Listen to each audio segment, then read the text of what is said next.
What's up, guys? Welcome back to another edition of the Leadoff Show. This is May 17th. We got two slates today.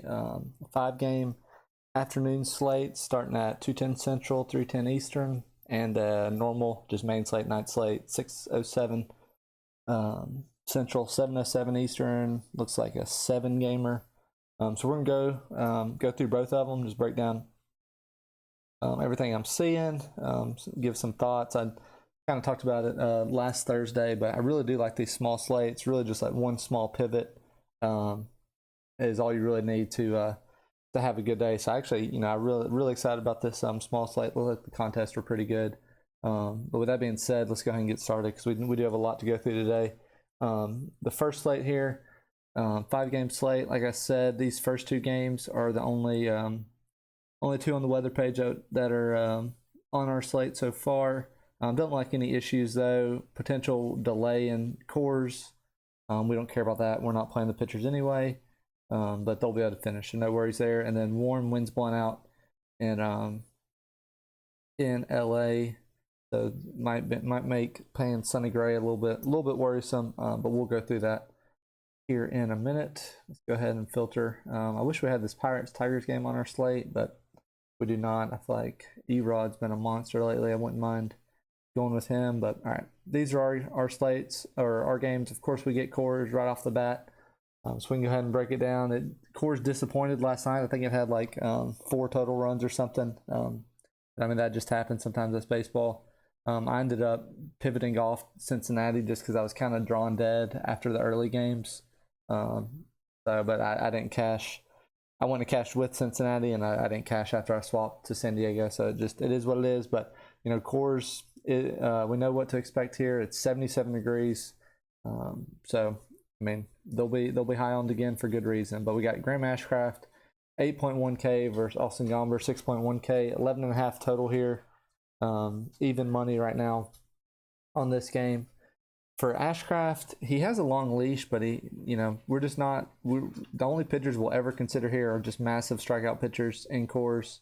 So we can just move on. We got too much to go through to try to try to justify Graham Ashcraft. So just fading him. Gomber's been pretty good, especially in cores. 3 of these starts. Let's see. Against Pittsburgh, 5 starts ago, he got rocked, but his last 4 starts has been solid. I still don't love it though. We do have some cheaper options on this slate. Ryan Nelson, 6.8K in Oakland. Ross Stripling, 7.8K against Phillies. I might even prefer that over Gomber. Luis Medina, 5.8K against Arizona. Really not interested in taking a Gomber against the Reds. You can see here, basically, yeah, all righties. Ramos is a switch hitter, so he'll face all righties. So really no interest in Gomber in this spot. For the Reds hitters, they're going to be the top on stack again, I would think. I feel like people would probably prefer to take all the righties versus Gomber instead of trying to attack Ashcraft. So I would expect the Reds to be the highest on the team again.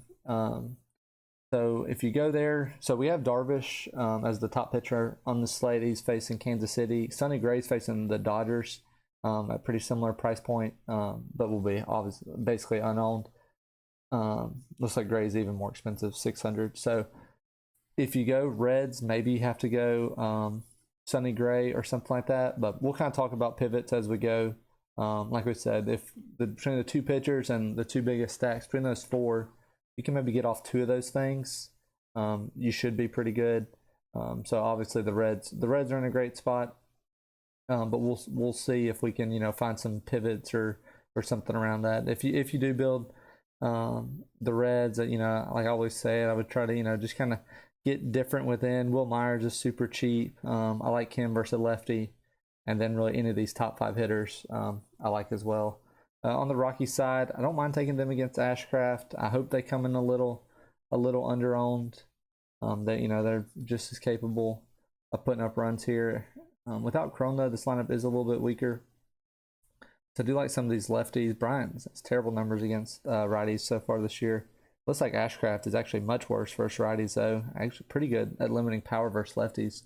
So I think that puts Bryant, Diaz, and Grichuk in play as well.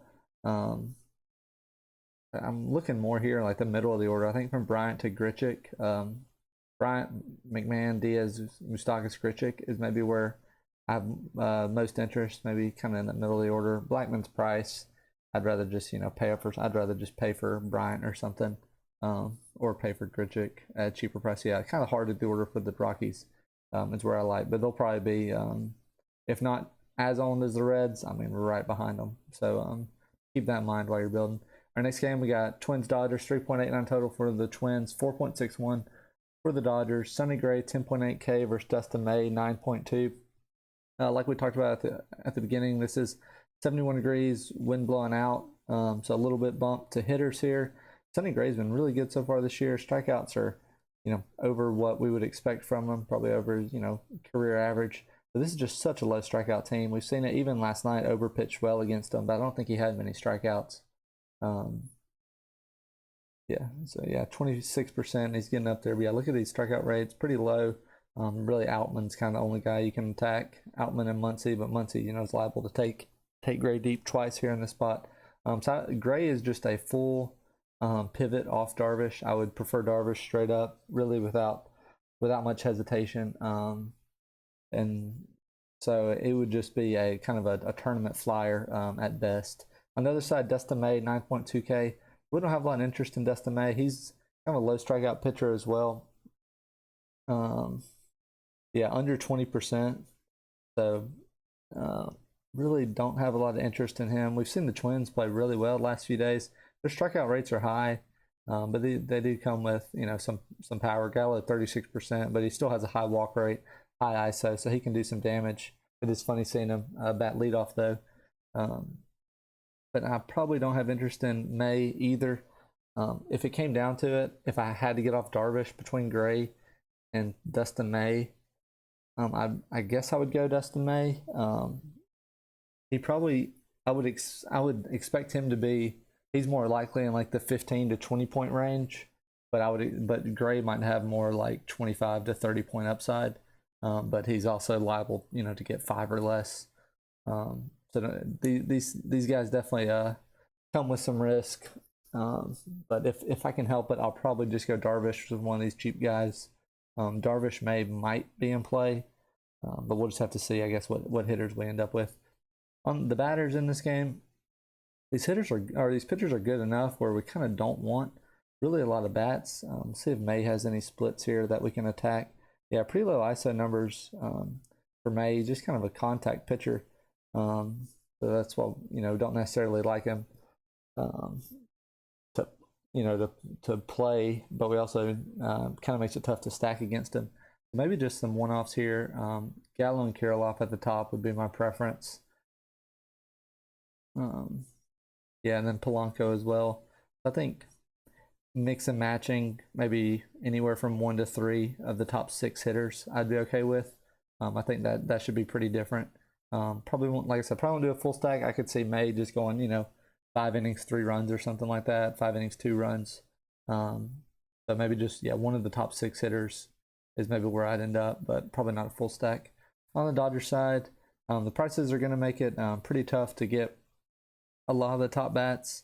They should be pretty low owned, though. I think people will probably avoid stacking against Sonny Gray, and I don't mind it. I mean, here in the spot we know what the Dodgers are capable of. There's not a lot of great offenses. Or not a lot of great spots here on this slate. Offenses are kind of in tough ballparks with a lot of these West Coast games. I wouldn't mind taking a shot on the Dodgers here. It really just depends on what you can get in there. I'm not interested in taking, if you have to end up with 3 of the bottom 4 hitters, that really doesn't interest me too much. But if you can kind of get a build where you can get 3 of the top 4 guys, I don't mind it. And then you can, mix and match some of the guys at the bottom.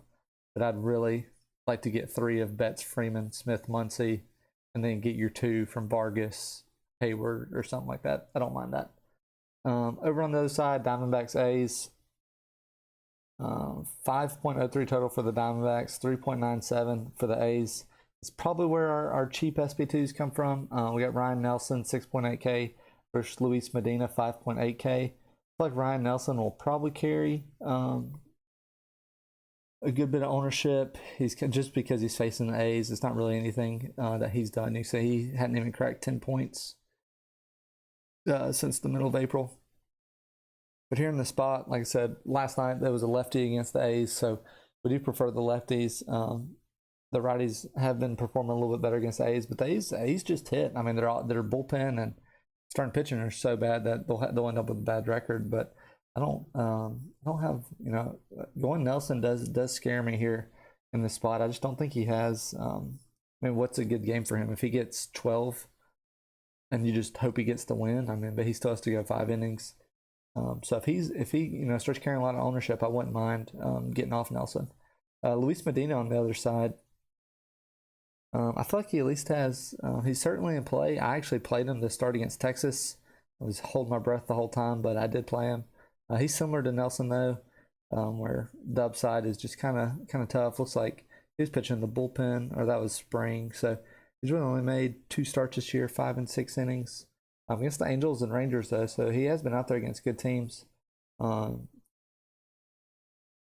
Ownership factored in, I might prefer Medina just because I think he's going to be much less owned. But really, if you play either one of these guys, you're just hoping they can get 15, and you go on from there. All right, hitters in this game. We just saw this game shootout on Tuesday night, so certainly can go back there. Especially anybody facing Oakland is obviously in play. Hopefully the Diamondbacks kind of get some ownership too. I think they might, outside of Coors. I could see people just going to the Diamondbacks as the next most popular team. If that's the case, I might try to stay away from them. I mean, they can do some damage, but you kind of just hope it's one of those games where they, the ballpark kind of limits some of their upside. But as it stands right now, I'm leaning more on the Medina side than I am playing Diamondbacks hitters. But we'll just have to kind of see. I would think that it's going to be Coors. It might probably Reds, Rockies, and then I could see the Diamondbacks being the next home team. And if that's the case, I might try to steer clear. Over on the A's side, I do have a lot of interest here. It looks like they have some of their lefties in there. Noto pinched it for Aguilar middle of the game, and I think next time up hit a grand slam. So I really like him in there. I don't see myself going like full A's stack, but I could see getting a few of them, especially like Noto, Rooker, Blade. But if Nelson is SB2 and he's 40% owned on this slate, the A's are certainly in play. They have plenty of cheap bats. You could probably play Darvish in May or Darvish and Sonny Gray if you play the A's. So the A's I certainly have some interest in the A's on this slate. All right, next game we got Phillies Giants. 4.88 total for the Phillies, 4.62 for the Giants. Taijuan Walker 7.5K versus Ross Stripling 7.6K. I never like playing Taijuan Walker. He does have more upside than Nelson and Medina, I would say, just because we've seen him at least get some strikeouts before. But here in the spot against the Giants, let's see if something stands out. Prefer to not play him. I mean, you would think he's better off than some of those guys in Oakland. Yeah, he probably has a little bit more upside, I would say. Pretty high strikeout rates, more than I was expecting, at least with the Giants. Outside of Wade and Estrada, the middle of the order strikes out a good bit. So Walker, let's say I would prefer Walker over Stripling. So yeah, maybe Walker is more the SP2 now that I look at it some more. Let's see, between Nelson 6.8K, Walker 7.5K. If people are playing Nelson and you're scared of Medina, I wouldn't mind going here, but it certainly comes with risk. You just hope he doesn't walk a bunch of guys. But between all these SP2s that we're talking about, he probably has the most 20-point upside. So I think he's in play. Stripling on the other side, no interest here. He's been used, he's had an opener for him. He's had just short leashes. So it's kind of just a weird situation there. So I would just prefer Walker, and especially versus the Giants as opposed to Stripling versus the Phillies. Phillies bats. Let's see. I think obviously they're certainly always in play. Let's see if anything stands out. Specifically, I think Stripling's been fine. He's just been kind of going short. If that's the case, kind of I hate playing hitters here in this ballpark. A little bit worse for righties even. Let's see. I think the Phillies are probably a fine option. It's kind of a tough slate because the Phillies are in Pitchers Park in San Francisco. The Padres are in a Pitchers Park in San Diego. The Dodgers are facing Sonny Gray.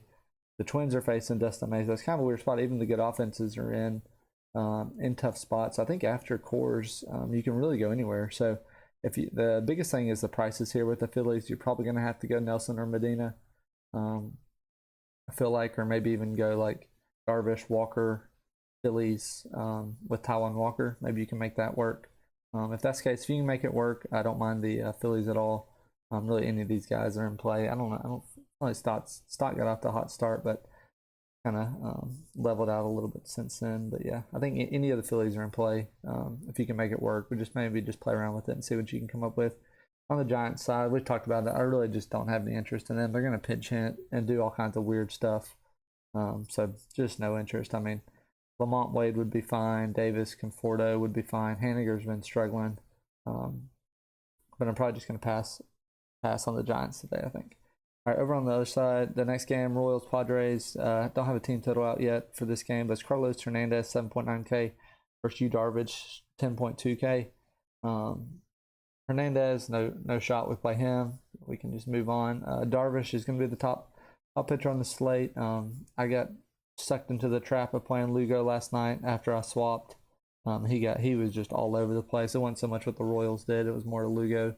I think Darvish is top pitcher on this slate by a pretty wide margin, but no one's matchup proof. If you want to go Coors hitters, maybe you pivot off Darvish to Dustin May or Sonny Gray. I'd be okay with that. But if you play any stack outside of Coors, probably just play Darvish and move on. There's no reason to overthink it. If you don't play Darvish, obviously some of these hitters for the Royals are in play. Witt's always in play just because of the still upside. And then I would like Pasquantino and Melendez a little bit as well, especially their prices kind of dropping back down now. So if you don't go Darvish, I think any of the top 4 hitters are in play. On the Padres side, Hernandez is pretty terrible, so they should come in as a pretty good stack here. I think Machado will likely still be out. Yeah, look at Hernandez's numbers. Yeah, pretty bad. Very high walk rate, which kind of bodes well for taking a full stack.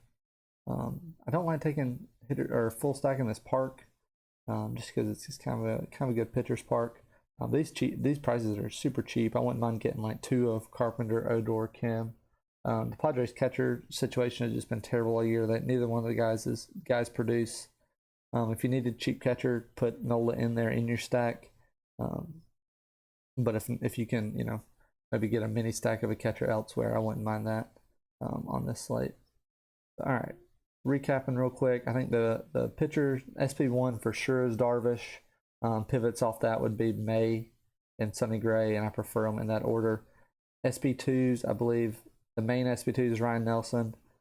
Pivots off him would be Taijuan Walker or Luis Medina, and I really won't be playing anyone outside of that. If you can afford Darvish and Gray or Darvish and Dustin May, you can try for it. But just see what hitters you end up with. For bats, I think Coors is king again. Should carry a good bit of ownership. Try to get different with your pitchers or your secondary stack if you do go there. But it's the top stack for obvious reasons. Outside of that, probably like the Phillies and the Padres next most. Even over the Diamondbacks. I think Diamondbacks might be kind of overowned. I would lean Phillies Padres next. And then everybody else is kind of even, and take one-offs where you can. Here on the slate, if you catch a pitcher like getting a lot of ownership, you can take a home run bat against them, and they should be pretty low on. That's how I like to play short slates. So, all right, hopefully that helps. If you want to, you can pause the video here, come back, watch the rest later. We're gonna go ahead and jump right into the night slate. Gonna try to make it quick again. I think we have 7 games. Seattle, Boston, a bit chillier. That's definitely of note. We've seen pretty hot games the last few days, so that's interesting. Puts the pitchers more in play as opposed to the batters we've been playing a lot lately. And then Tampa Bay, New York, winds mostly in from left at 15 miles an hour. So we can go ahead and break it down. This slate, just kind of a general overview. We do have Strider and Garrett Cole on this slate, 12K and 11.5K. Nathan Eovaldi as well, and then kind of a handful of pretty good pitchers in the mid-range. So, all All right, first game, Yankees Blue Jays, 4.25 total. For the Yankees, 4.25. For the Blue Jays, Garrett Cole, 11.5K versus Chris Bassett, 7.4K. This game got kind of chippy last night. I've expected, kind of some fireworks here, a lot of emotion.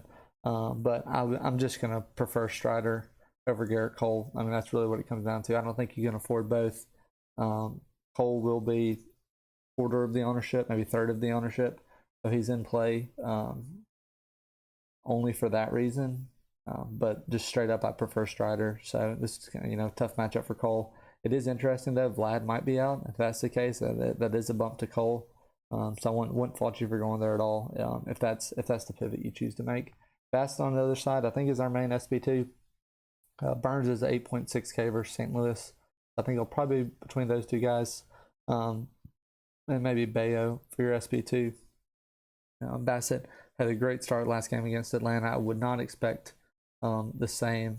Would not expect that 41-point outing again. But here in the spot against the Yankees, I do like him. So he's the main SB2, I think, for now. And we'll just kind of, if we can get a decently low offense, then Strider Bassett, we can just go there with confidence. That'll probably be your main cash build. But if we end up, we can break down what exactly will be the high on stack. But if we go high on stack, maybe we have to get off Bassett or something. All right, next game, or the hitters. We don't have a lot of interest in the Yankees. Bassett, even if he doesn't do good, it might just be more because he doesn't get a lot of strikeouts, but he should, limit damage fairly well. So I don't have a lot of interest in the Yankees hitters. Bowers is super cheap. He's been running, but he's going to get pinch hit for the second lefty comes in. So no interest really in any of the Yankees. I mean, outside of Judge. Judge is always in play, especially now that they've been chirping at him. He's had 3 home runs in the last 2 games.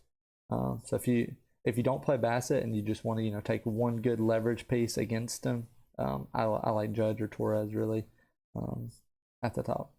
All right, for the Blue Jay side, it kind of goes the same way. The only problem is you can take one bat if you don't play Bassett because he's leveraged. Cole will be unowned, so you're really just kind of chasing nothing here with the Blue Jays. So probably just be out as well. I mean, Cole should have a good outing. It's just we think Strider will outscore him. So really not interested in the Blue Jays. Our next game, we got Mariners Red Sox. Marco Gonzalez, 7.1K versus Brian Bayo, 5.7K. It is much cooler today than it has been the last 2 games. So I'm just kind of surprised the total's this high. 4.58 for the Mariners, 4.92 for the Red Sox. I would expect kind of a lower scoring game today. That does not mean I'm playing Marco Gonzalez, though. He just has no strikeout upside at all against the already low strikeout team, the Red Sox. So out on Gonzalez. Bayo is certainly interesting, though. That 5.7K is nice. He comes in much cheaper than the other SB2s. I played him against the Braves here last game. But look at these last 3 games have been really good. And last 2 was against Toronto and Atlanta. So he's been pitching really well. Seattle certainly comes with their strikeout upside for opposing pitchers. I really like Bayo here in this spot. I think I'll probably be deciding between Bassett, Bayo, and maybe Liberator for the St. Louis. Let me pull it up real quick. Yeah, he has a low strikeout rate, so maybe the high strikeout rate of the middle of this order kind of helps him out a little bit. But he will face a lot of righties, which he is better against. Gives up a little bit more power, but has a higher strikeout rate. I think Bayo is firmly in play though here in this spot, especially with this weather. I like that a lot. On the Mariners side, really no interest. It is kind of just a weather thing. If you played any bats, you could always go Kelnick or Raleigh, or maybe even J-Rod. I don't know what his price is at now, but yeah, 5.3K. I don't like the Seattle full stack just with the weather in this game. I don't see them necessarily shooting out. But they're such a good offense that a couple batters I'd be okay with. On the flip side, Boston's kind of in the same boat. I don't see this game shooting out. I don't love taking a full stack here. Maybe just a couple hitters. Turner, let's see his numbers versus lefties. Kind of not as good as I was hoping, but you can see 13% K rate for Gonzalez. He's not going to strike anybody out. This offense is already good at putting the ball in play. But just, yeah. Some of their top bats are lefties though, so it's kind of tough taking them here in the spot against the lefties. So maybe if you need to mix a match, you can take somebody. But I don't have a lot of interest really in any Boston guys. All right, next game we got Tampa versus New York, 4.25 total for the Rays. 4.25 for the Mets. Josh Fleming, 6.7K versus Cody Senga, 9.7K. Don't have a lot of interest in Fleming here in the spot. I think we have enough pitchers in the mid range that we can just kind of forget about him. I'd rather just go to Bayo at even cheaper if you have to go down this low. Senga on the other side. We saw the Rays get to Verlander, but it was really just Paredes who got to him. But really no interest in Senga, kind of just price-wise. I'd rather just try to pay up for Eovaldi at 10.1 or pay down for Burns, Bassett, Bayo, or something like that. So no interest in Senga here in the spot. Tampa Bay on the other side, they should be fairly low owned. People might kind of go there after what they did last night against Verlander, but that was really just Paredes jacking 2 homers. I feel like, especially in this weather, 60 degrees, 17-mile-an-hour wind blowing in. Probably going to be out on Senga. He got blown up last game versus the Reds, but it was a much different hitting environment, and he really only had like 1 bad inning, and he kind of settled in. I think I'm going to be out on the Rays here on this spot. On the Mets side, I would want to take righties against Fleming, but I mean, like I said, that weather just makes it tough. Tough to really take anybody, so I'm probably going to be out just across the board on the Mets. We can see Fleming's numbers real quick. Yeah, decent ISO numbers versus righties, but that wind will make it tough outside of Alonso. Not really sure who can jack one out over there. So if you have the salary for Lindor, Alonso, or Pham, you can maybe go there, but I prefer to go elsewhere. Our next game, we got Milwaukee, St. Louis, 4.11 total for the Brewers, 3.89 for the Cardinals. It's Corbin Burns, 8.6K versus Liberator, 7.4K. It's warm, 79 degrees, but it's 6-mile-per-hour wind blowing in. Burns had a much better start last time out against the Royals, but he's still, 7Ks, which, I mean, that's obviously much better, but I'm still a little nervous that he hadn't quite returned to form yet. This is a tough offense here in St. Louis. We can check the splits real quick, though. He should be seeing a few more righties in this lineup. They don't quite platoon everyone just because some of their best hitters are righties. Basically even for Burns, both sides of the plate. Yeah, look at that, 20% strikeout rate this year alone, whereas last year I think he was probably over 30. Yeah, 30%. So I still haven't quite returned to form. I think I'm probably out on Burns. I'd probably just rather go Bassett. Hopefully the ownership kind of comes here. I don't think it will though. If that's the case, if Burns is somewhat under the radar, I'll always consider him. But we'll just have to kind of follow that as the day goes on. You know, I'll watch and listen to what some other people are saying, and you know, we'll kind of make a decision based off what we think they're doing. But Burns and Bassett, I think, are right there at SP2 for me. Liberatore on the other side, we've just picked on Milwaukee with lefty pitchers all year. Liberatore's a young prospect for St. Louis. He kind of had some bad numbers when he came up last year. I think this is his first start this year, but these strikeout rates are just insane. For Milwaukee against lefties, they kind of got to Montgomery last night, but they still struck out like 6 or 7 times against a low strikeout pitcher. The Liberatore, I would have him below Bassett, but he does make for a good pivot. I feel like here in this spot, just because it's Milwaukee. On the other side, Milwaukee bats. I don't love the full stack, just with these high strikeout rates against lefties. Taking a couple bats, maybe Contreras, Adames, would kind of be really the only place I'd go. Weimer has good numbers, but I really don't like to, pay for a 2K ninth hitter if I don't have to. So maybe a couple bats from Milwaukee, but I'm probably out on the on any like full stack or anything like that. St. Louis, kind of in the same boat, no interest really. I mean, Burns, even if he's bad, he might go 6 innings, 3 runs, 5 Ks or something like that. And if that's what he ends up, I mean, we're going to try to take a chance and guess, who takes him deep or who gets a double off of him. So really don't like taking St. Louis here. I think we can just move on. Our next game, we got Braves Rangers, 4.14 total for the Braves, 3.36 for the Rangers. Spencer Strider, 12K versus Eovaldi, 10.1K. Kind of goes without saying that, we'll always play Spencer Strider in any matchup. But we've been picking on the Rangers a lot with righties lately. Hopefully Seager's out again. If Seager's out, Strider should crush. If Seager's in, Strider's still the top pitcher. He'll probably come with like 60% ownership though. 60, not 1660. in DFS, I can never fault you for fading someone at high ownership. If you feel like if Vlad's not in there and you want to go to Cole or something, I understand. But I'll likely be playing Strider and just get different elsewhere. Eovaldi on the other side, I'd love to play him, but that price is just going to be tough to pair with Strider. A righty versus the Braves is a better matchup than a lefty. Eovaldi's been great lately. I'd love to play both of these guys. I just don't think it's going to happen. And obviously, you lose the win equity if you take pitchers in the same game. So any other day, I'd take Eovaldi, but that price just makes it tough here in this spot.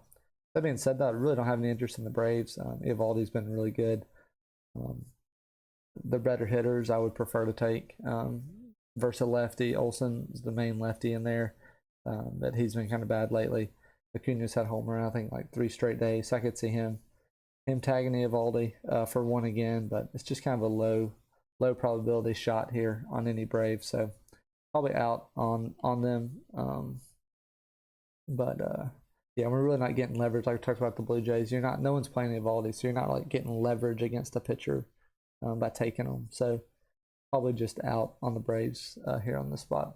Rangers on the other side, they're the ultimate leverage spot. Like I said, if you are playing the mini max or something, and you want to have 5 of your 20 teams be Rangers or something, you're certainly taking a chance. If Seager's in there, I guess it has more of a chance to go off, but just understand what you're getting yourself into. It's very low probability of performing well, but you'll be the only one that has them if you play them. All right, we got 2 games left. Guardians, White Sox. Even money game right now, 9 total. Peyton Battenfield, 6K. Mike Clevenger, 6.5K. No interest in Battenfield here in the spot. I just don't think he's been very good. It is a cool game, though, 54 degrees. So, yeah, he was good against the Twins, and the Tigers kind of got to him a little bit. So I think I would just rather go elsewhere. We have some, like we talked about, I have enough pitchers in this range. You can pay up for Bassett. I'd rather pay down for Bayo probably. Or even I would just like to go to the other side of this game with Mike Clevenger at 6.5K. So Clevenger is a kind of a shell of what he used to be, but he's shown glimpses of it at points this year. And we just saw Lance Lynn bounce back. I mean, this is a watered down Cleveland team. Ramirez got scratched yesterday, put on the bereavement list. Josh Naylor left yesterday's game. So without Ramirez and Naylor, this offense is really, really bad. They've been striking out way more than we would expect this year as well. They're usually a very low strikeout team. But I think even Ramirez is like over 30% this year. So if Ramirez and Naylor are out, I really like Clevenger, especially in this weather. I think hopefully he kind of flies under the radar. I think if we play Strider, Clevenger, we can maybe play some of the chalkier offenses. I guess will be Houston in the next game that we can get to. But yeah, so Clevenger's right there with Bayo. I think Clevenger might outscore him, but if you need the price difference, maybe go Bayo. Bassett, Clevenger, and Bayo, or even Burns, Bassett, Clevenger, and Bayo. I kind of like them all respective to their price. So it might just kind of be on what price range you end up in for your SP2. All that to say, I'm not interested in the Guardians in this weather. No interest. Tough hitting environment. Missing some of their key bats. The upside has just not been there on this offense all season. So no interest in the Guardians. White Sox on the other side. If it was better weather, I'd probably have interest. I do have some really cheap bats. So maybe this is where you can go to go and get some mini stacks. I mean, Robert at 3.8K is insane. I mean, he should be 5.2K. Or so, but I don't have a lot of interest in Robert.